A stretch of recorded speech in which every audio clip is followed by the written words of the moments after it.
Parshas Noach contains some very powerful and exceptionally important ideas for Machshevet Yehudit, generally speaking. The first one is the same Rebbeinu Shalom who created the world in Parshas Bereshis destroys it in Parshas Noach by bringing the Nabal. And the reason for that is expressly stated, why am I destroying mankind? Because the world had reached a level of corruption and egoism and immorality that the whole world had lost its sibat hakiyum. It lost its raison d'etre. And the main message really of the whole of Parshas Noach is that the whole existence of the universe is not dependent only on the laws of nature, but actually it's dependent on Chazdei Hashem, that HaKadosh Baruch Hu takes the view that the world has a purpose. And the purpose in some way is a moral and spiritual purpose. Once it's lost its purpose, the whole world has lost its raison d'etre. And in that sense, the Torah is giving us here an exceptionally important message, that the world in which we live depends on a day-to-day basis on maintaining that level of morality and of connection to the values of our emunah and HaKadosh Baruch Hu. We can't overlook the fact, given current events in Israel, of unbearable sadness and brutality, that the Torah, when it chooses a word, one word, to capture the terrible depths of immorality and corruption and violence that the world had lowered itself to, uses one word, the word Hamas, Chet Mem Samach, appears twice in the first 5 Pesukim of the Parsha, and that captures the whole idea that the world, in a sense, the whole of mankind, with the only exception of Noach and his family, the whole of mankind were doomed to destruction because of their immoral and violent behavior. And HaKadosh Baruch Hu says about it, "V'hineni mashchisom min haaretz." I'm going to destroy them, wipe them off the face of the land. And our tefillah today is that HaKadosh Baruch Hu should show us how indeed we can do the same thing today to the Hamas that has perpetrated such bloodthirsty atrocities throughout the land of Israel. But there's something very interesting going on here with Noach. He doesn't just save himself and save the animal kingdom in the Teva. He does much more than that. He reestablishes the whole new world order. And in order to do that, there's one piece which is brought into our parsha, which is new, which we've never heard before in the Chumash. In chapter 9, HaKadosh Baruch Hu, Hineni meikim et briti itach. HaKadosh Baruch Hu makes a brit. The first covenant in the Torah is made between God and Noach, and a covenant is an agreement between two sides, making a covenant with each other. Each one commits themselves to do something, and together they enter into an agreement which is unbreakable, which is eternal. Unlike a contract is an arrangement of mutual self-interest. I need something you can provide, you need something I can provide. Let's make a contract between each other. We will exchange our goods, exchange our services. That's a contract. A covenant is an agreement based not on mutual self-interest, but based on a shared value system. We are both working to the same values. And the values of the covenant of Noach are spelt out by Chazal, and they are the Sheva Mitzvot B'nei Noach. The 7 Noahide laws lie at the heart of this week's parsha, even though most of them are not spelled out explicitly, but in Teresh Baal Peh we find that these are the foundational principles of a moral code. A moral code, in fact, which to this day still lies at the heart of most legal systems and moral systems of most civilized countries. This is the Sheva Mitzvot B'nei Noach. What are they and how they work is a whole long shir in itself. Those of you who are interested, Rambam, Hilchos Malachim, chapter 9, I think chapter 9 deals with all of the Sheva Mitzvot B'nei Noach in great detail. Al Kol Ponim, the Rambam also writes there's something very interesting, that a non-Jewish person who accepts upon himself this moral code to be a moral, God-fearing person, if he accepts that upon himself, he is one of the Hasidei Umot HaOlam. We tend to use that phrase to mean people who've done heroic acts, saving Jews in times of persecution, which is also true. But the original meaning of that phrase is a non-Jew who bounds himself to the 7 Noahide laws, and says the Rambam, he has yesh lo chelek leolam haba. He is someone who has a spiritual value to him and an eternal value to his life. And this is the moral code on which the whole of mankind was based. So Noach is really laying the foundations for a new moral order. The Brit that comes in next week's Parsha, Lech Lecha, with Avram Avinu, that's a different story completely. That's the Brit Milah. And that is a covenant of V'hayisi L'chol Elokim, a personal relationship between a man and God. That is something else completely. But this is the foundational Brit, the foundational covenant, without which you don't have civilization. You don't have Derech Eretz. And therefore, Parshas Noach is exceptionally important in that sense. What's interesting is that out of all the Sheva Mitzvot Bnei Noach, the one commandment which is spelled out in this week's Parsha is the principle of the sanctity of life, which also lies at the heart of all civilized nations, that the value of a human being is infinite, and that we do everything possible to save lives. That principle appears in Parshas Noach for the first time.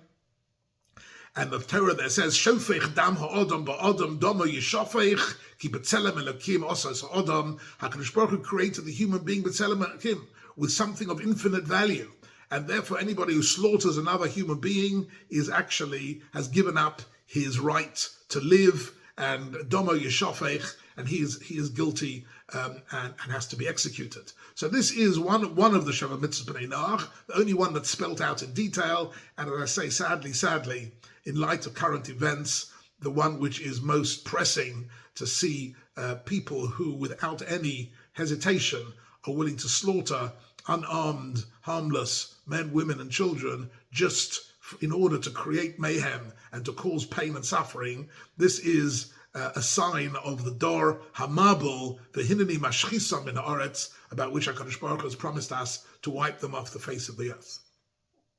Moving on for a minute to a second point, which is a question raised by the Mefarshim. Noach is told that HaKadosh Baruch Hu is going to destroy his generation, to bring the Mabul. Why doesn't he do what Avram did when he was told that God will destroy Sodom? Why doesn't he daven for them? And Moshe Rabbeinu did as well. When HaKadosh Baruch Hu says, I'm going to destroy the Jewish people, he davens for them. Why does Noach not do that? So this is an interesting question. Lots of different answers. Rabbeinu Bachaye, for example, says that he knew it was a lost cause. He knew he didn't even have a minion of people. Rabbeinu Bachaye says he only had 8 people. He had himself and his wife and his 3 sons and their wives. They were the 8 people who were worth saving, and nobody else was, and therefore there was no point to daven. Exactly how he knew that and what the meaning of that is a whole separate story. But there's a much more interesting Perush that I saw connect from the writings of Reb Levi Yitzchak of Berditchev, one of the early Hasidic masters of the 1700s. So in his Sefer Kedushas Levi, he writes something very, very fascinating. And he writes it about a Rashi. There's a strange Rashi in the Parsha, where in the beginning of the Parsha we're introduced to Noach as Noach ish tzaddik tomim, that he's a great tzaddik. And then later on, when it's time to go into the ark, he's already made the ark, and the rain is falling, HaKadosh Baruch Hu says to Noach, Bo el ha-teva, come enter into the teva, you and your wife and your children and your family, come into the teva. And then it says a few psukim later, it says, Vayobo Noach el ha-teva mipnei mei hamabul. In other words, only when the water was so deep that he couldn't survive anymore, he went into the teva to save himself in the last second. Why doesn't he go in straight away? So Rashi says something extraordinary. Rashi says, Katane emunah hoya. He was miktani. He didn't have a strong emunah that HaKadosh Baruch Hu would indeed bring the flood. He didn't believe it, right? He didn't have complete emunah in HaKadosh Baruch Hu. Which is a strange thing to say about someone who's a tzaddik tomim. So you could say, some of the Mefarshim explain, that he didn't believe that HaKadosh Baruch Hu would really do something so destructive. Maybe in the end, HaKadosh Baruch Hu would relent like he did with Anshe Nineveh, and he would accept their tshuva. Maybe in the end, the people would do tshuva. Maybe that's the pshat there. But that's not what Rabbi Levi Yitzhak Berditchev says. He says something much more profound. He says something very interesting. He says that actually we speak about emunah as our faith in HaKadosh Baruch Hu, but that's only half the story. Emunah is a reciprocal relationship between us and HaKadosh Baruch Hu.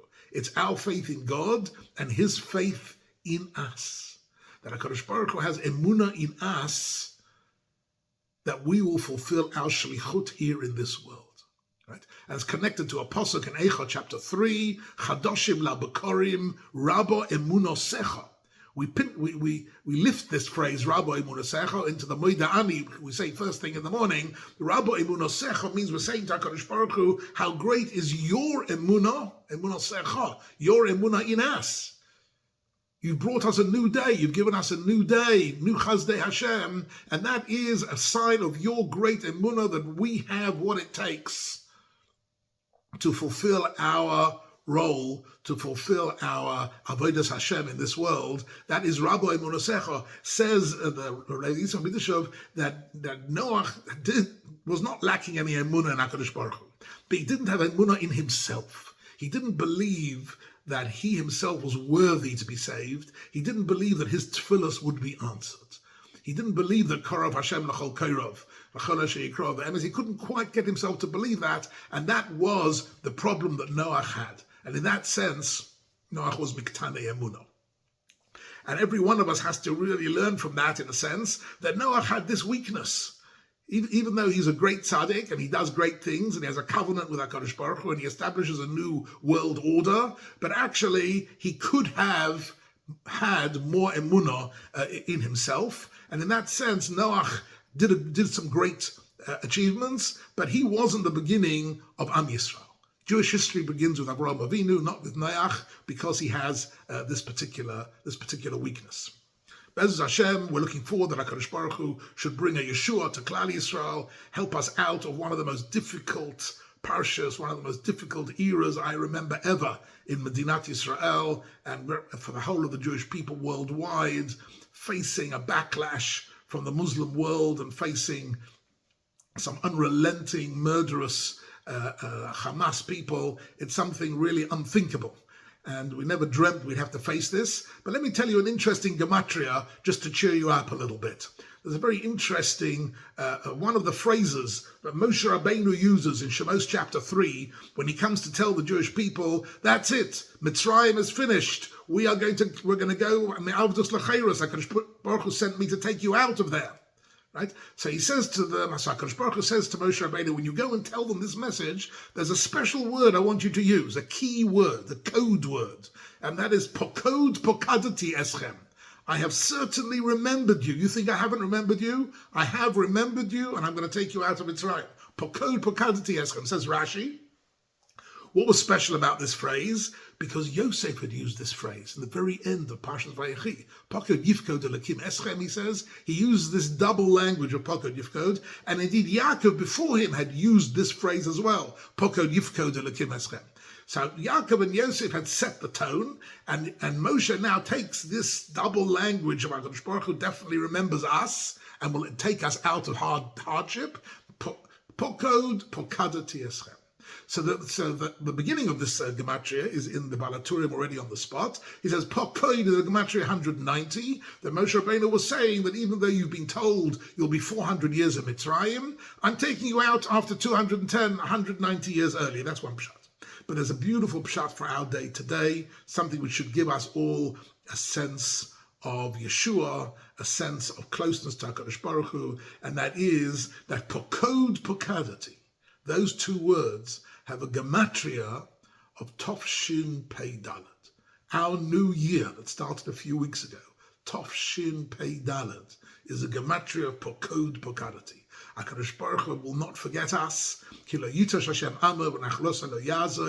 Even in these very difficult times, HaKadosh Baruch Hu will send Malochecha HaKadoshim and will give us the inspiration and the protection, will help us save the Shavuyim, the captives who are in a terrible plight, will Bez Hashem heal the Petzuim and will show us a way how we're able to establish ourselves in Eretz Yisrael. Bishavtem lo vetach ba'artzachem, Yeshuas Hashem keheref ayin. Amen.